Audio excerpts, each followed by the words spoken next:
लखनऊ में मेरे साथ उपस्थित प्रदेश के समाज कल्याण विभाग के मंत्री श्री असीम अरुण जी, विभाग के राज्य मंत्री श्री संजीव गौड़ जी, अल्पसंख्यक कल्याण विभाग के राज्य मंत्री मोहम्मद दानिश आजाद अंसारी जी, अपर मुख्य सचिव समाज कल्याण श्री एल वेंकटेश्वर लू जी, प्रमुख सचिव पिछड़ा वर्ग कल्याण विभाग श्री सुभाष चंद्र शर्मा जी, प्रमुख सचिव अल्पसंख्यक कल्याण विभाग श्रीमती संयुक्ता समद्दार जी। आज के इस समारोह में विशेष रूप से लखनऊ में उपस्थित अनुसूचित जाति जनजाति आयोग के अध्यक्ष श्री बैजनाथ रावत जी। ऐसे ही समारोह प्रदेश के सभी जनपदों में आयोजित हो रहे हैं। जनपदों के आयोजनों में विभिन्न विद्यालयों के कार्यक्रमों में उपस्थित सभी मान्य जनप्रतिनिधिगण, अभिभावकगण और मेरे सभी प्रतिभाशाली युवा छात्र छात्राएं साथियों और बहनों और भाइयों, दीपावली के ठीक पहले छात्र छात्राओं को प्रवेश होने के उपरांत छात्रवृत्ति वितरण के आज के इस कार्यक्रम के अवसर पर मैं प्रदेश भर के उन सभी छात्र छात्राओं को जिन्हें आज इस छात्रवृत्ति का लाभ प्राप्त हो रहा है, इसके लिए उन सभी को, उनके अभिभावकों को मैं हृदय से बधाई देता हूं। आज के इस कार्यक्रम में आपने देखा होगा 10,28,205 से अधिक छात्र छात्राओं को स्कॉलरशिप एक साथ वितरित हो रही है, जिसमें 300 करोड़ रुपए की राशि डीबीटी के माध्यम से उनके खाते में भेजी जा रही है। आपने इससे पहले विजयादशमी के ठीक पूर्व देखा होगा, तब भी हम लोगों ने बड़ी संख्या में छात्र छात्राओं को इनको स्कॉलरशिप वितरण के कार्यक्रम के साथ जोड़ा था।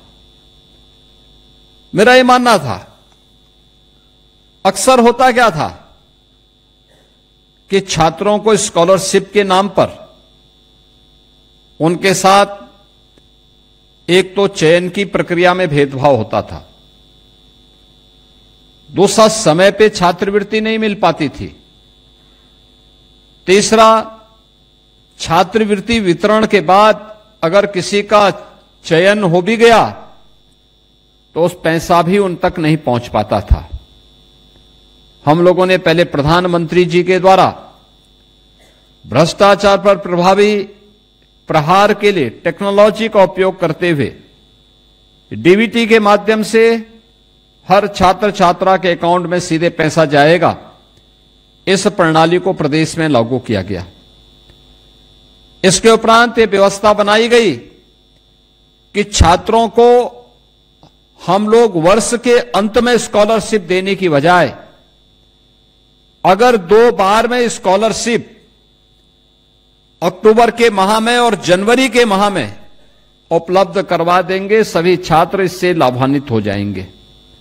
और मुझे प्रसन्नता है कि प्रभावी ढंग से ये कार्यक्रम प्रदेश के अंदर बड़े पैमाने पर आगे बढ़ रहे हैं और उसी का परिणाम है कि 2016-17 तक जब प्रदेश के अंदर केवल 46 लाख बच्चे इस स्कॉलरशिप का लाभ प्राप्त कर पाते थे, आज ये संख्या बढ़कर के 62 लाख तक पहुंच रही है। आप सोचिए कि 62 लाख छात्र छात्राएं एक साथ प्रदेश सरकार और केंद्र सरकार की स्कॉलरशिप की योजना से लाभान्वित होकर के अपने उज्जवल भविष्य के साथ वे कार्य कर रही हैं। आज का ये समारोह अपने इन होनहार प्रतिभाशाली छात्र छात्राओं को प्रोत्साहित करने के लिए और उनकी आगे की शिक्षा में किसी प्रकार का कोई व्यवधान न आने पाए,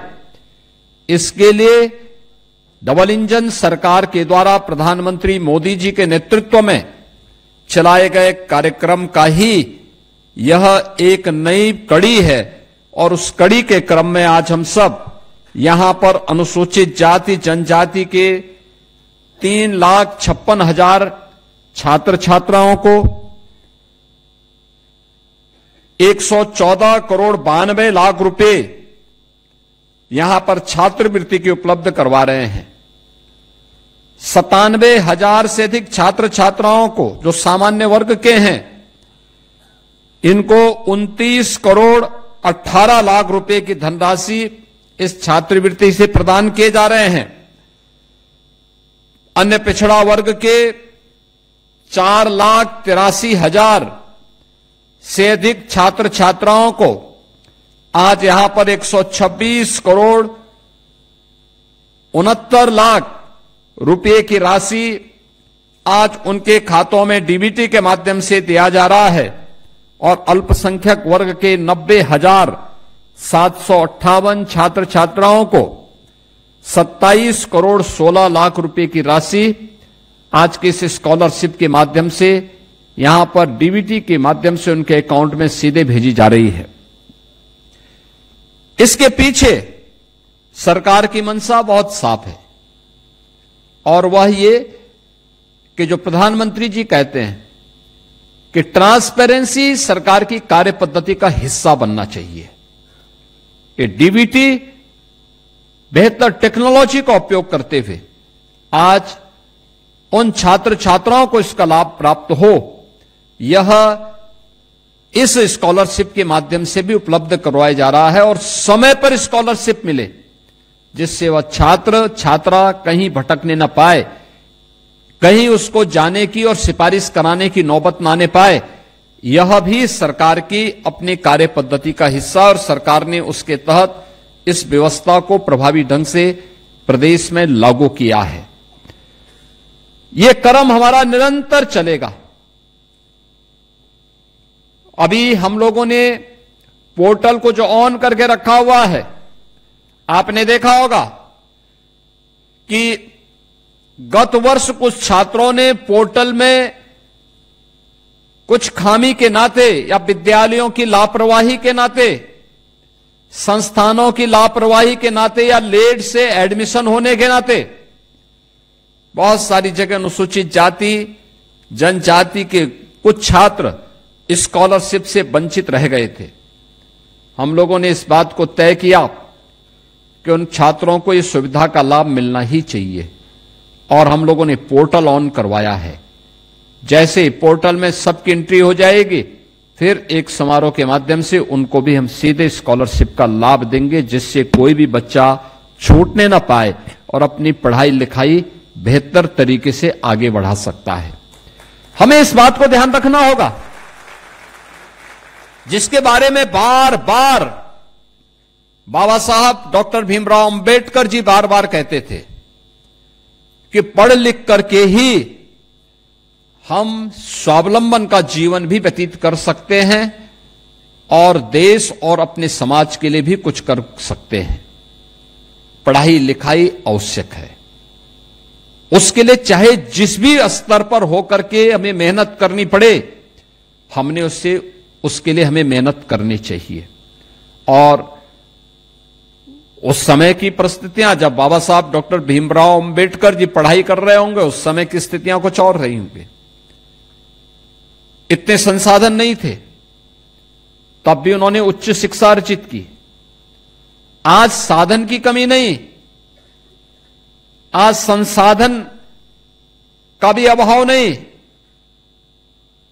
हमें थोड़ा सा अपने स्तर पर प्रयास करना होगा, सरकार की योजना के साथ जुड़ना होगा, संस्थानों में अपनी उपस्थिति दर्ज करनी पड़ेगी, लाइब्रेरी जाने की आदत डालनी पड़ेगी, पाठ्यक्रम पर फोकस करना पड़ेगा, इनोवेशन के बारे में हमारे मन में एक जिज्ञासा होनी चाहिए, और जहां भी अच्छा कुछ देखने को मिलता है उसको सीखने की जिज्ञासा पैदा करनी पड़ेगी, कोई कारण नहीं। अगर आप ये वीडियो YouTube पर देख रहे हैं तो हमारे चैनल को सब्सक्राइब कर बेल आइकन दबाएं, और Facebook पर देख रहे हैं तो हमारे पेज को लाइक करें।